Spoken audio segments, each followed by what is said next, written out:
Today we're going to tear down and rebuild this 1985 Toyota solid front axle. I got both the front and the rear axles with 488 gears off of Facebook Marketplace for around 1,100 bucks, and I just sold the rear for 550. So I basically got the front for around 550 bucks. So first you're going to want to make sure that the hubs are unlocked, because if they're locked they'll be all under tension and the springs will pop out when you pull the little cap thing off. So make sure that's unlocked. Now you can see the little snap ring in there, so you just want to go ahead and take that out.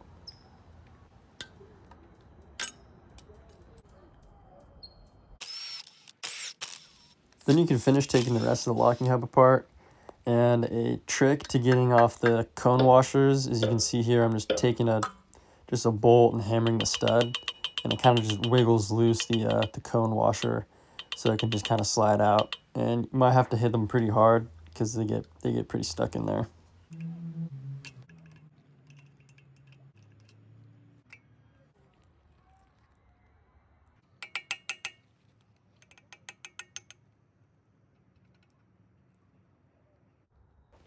Before you're able to take the two 54mm nuts off, the tabs on the lock washer need to be bent back.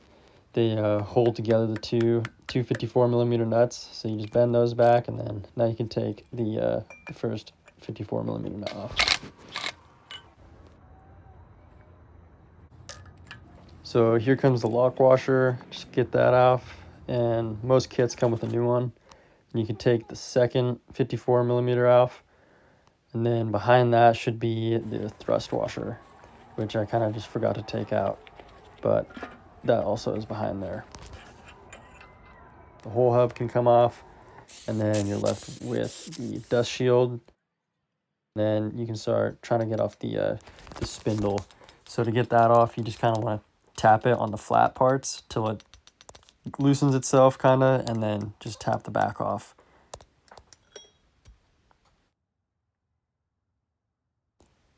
Here's just a quick look at the other side. Bunch of water got in there, super nasty.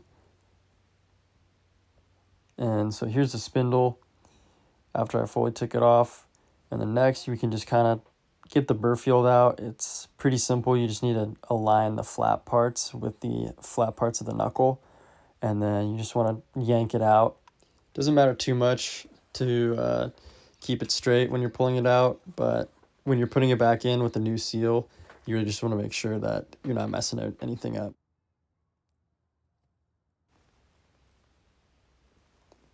Now to get the knuckle off, we need to take the bearing cap on the bottom off, as well as the steering arm on the top.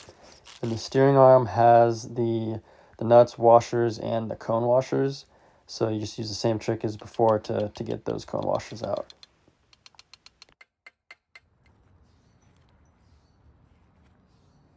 So you kind of just want to hit the steering arm to get it to pop out of the bearing, and eventually it'll just kind of come off. And you want to make sure you keep track of the shims, because you want to reuse them in the exact same spot they were before. Then to finish getting the knuckle off, I just took the whole dust seal assembly on the back of the knuckle off. Then just the whole thing kind of just comes off. The bottom bearing cap didn't really want to come out, so I kind of just wiggled around it, and the whole knuckle just came out with it. So here I'm just taking out the old oil seal, then removing the bearing races.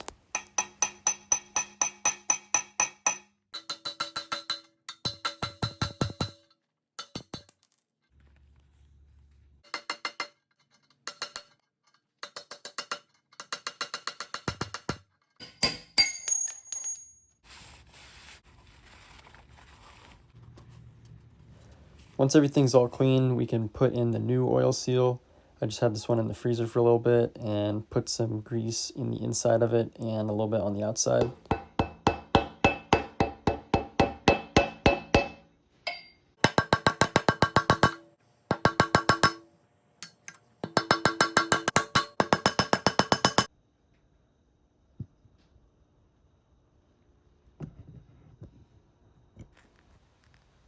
So with these races, you really want to make sure you hit them in straight, or else it's just going to give you trouble. And I'd also recommend putting them in the freezer for a pretty long time. This one I don't think I had in there very long, and it just would not go in. But I kind of just kept at it, leveling it out, and once it was straight, I was able to get it in pretty easily.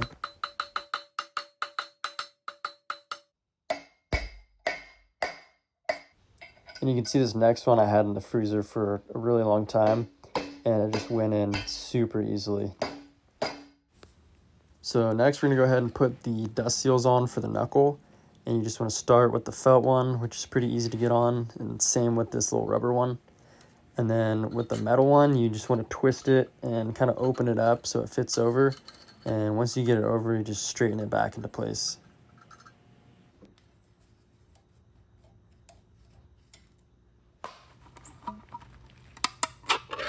So next we're gonna go ahead and open up the moly grease and pack the two bearings with this.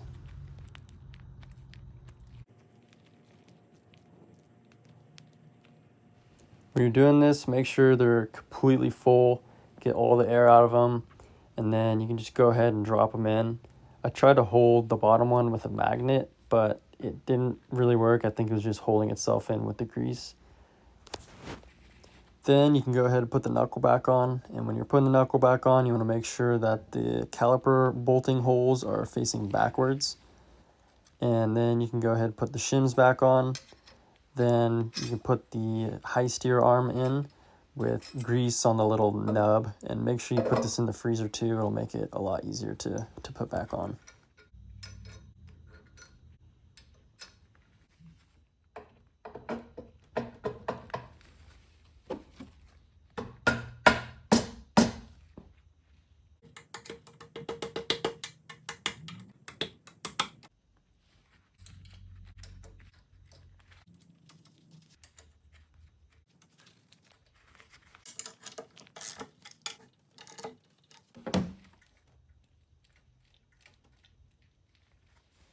So you just want to repeat the same process for the bottom bearing cap. Just put that on with the grease and the shims, bolt it all up. It should go somewhere around 70 foot-pounds for the top and the bottom. And once that's all good, we can check the preload, the steering preload. So to check the preload and change it, you just want to add or take away shims depending on where you're at. You're supposed to be somewhere around 6 to 13 pounds, and that's just pulling pounds. You can use this little fish scale or trigger pull measuring device, and you can see here I'm around 8.2. So I took away a shim and then got around 10.4, which is pretty good for me. And on the other side, I adjusted it and got it similar to around 10.58. Once you get your preload all set, you can put everything back together with the dust seals. When you're putting them all back together, don't forget the metal half ring kind of thing that goes on the outside. And that goes on the top and bottom. You can kind of just put a bolt in to hold into place because it's pretty tricky to fit it all in there at once.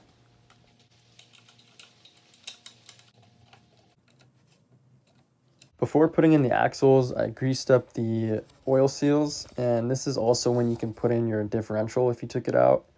And when I'm putting in the axle shafts, I'm putting them in super straight, and the whole entire axle shaft is covered in grease too, so it doesn't damage the oil seal. And putting in it nice and straight, lining up the flat spots of the burr field, just so it can kind of slide in there right. And you may have to spin it and adjust it so it can continue to go in there and grab the splines on the differential.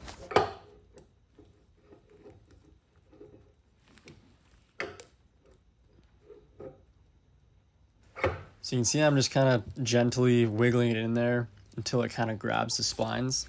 And then you might have to have somebody else spin the pinion to just line it all the way up to get it to fully seat. Then you can just fill the whole thing with moly grease. It says to fill it about 75%, but I just fill it to the top and it'll sink to the back eventually. So it's all filled with grease now, and just clean up the surface. You can go ahead and put the first gasket on with the flat edges. Then you want to go ahead and put the spindle on. Make sure the little cutout is facing the bottom for the water to drain out. Then you go ahead and put the round gasket on with the cutout at the bottom.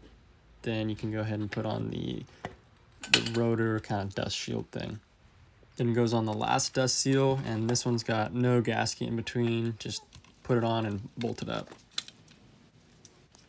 I didn't bother torquing these bolts. I just put them pretty tight, but they're supposed to be torqued down to 35 foot-pounds. Here it is all done. I just need to rebuild the hubs and put them all back together on it. If you're using leaf springs that are different from the factory front leaf springs, you want to weld on this 3/8 inch little plate.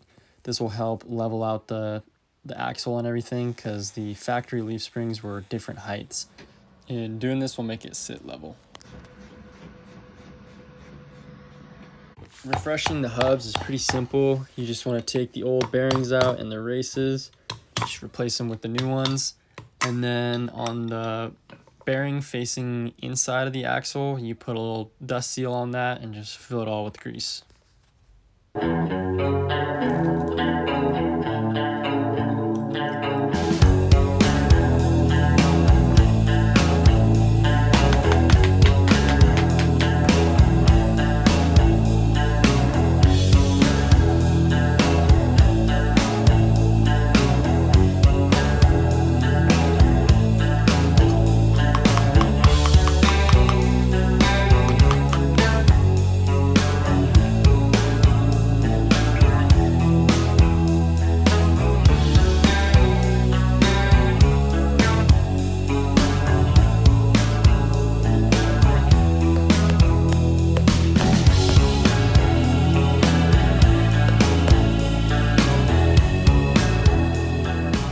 This is when you want to put the rotors on if you're not doing IFS hubs, but then you can just slide the whole hub assembly on and make sure all the bearings are together. Make sure it's not lipping up on the little surface. Then you can go ahead and put the thrust washer on, then the 54mm nut. So this first goes to 43 foot-pounds. And after you tighten it and spin it around a little bit, make sure it's still at 43, you can loosen it, and then all the way loosen it, and then just tighten it hand tight. Once it's all tight, hand tight, you can spin it a few times, make sure it's still spinning. After that first nut, you can go ahead and put the lock washer on, and then the second nut, and go ahead and tighten that to 58 foot-pounds.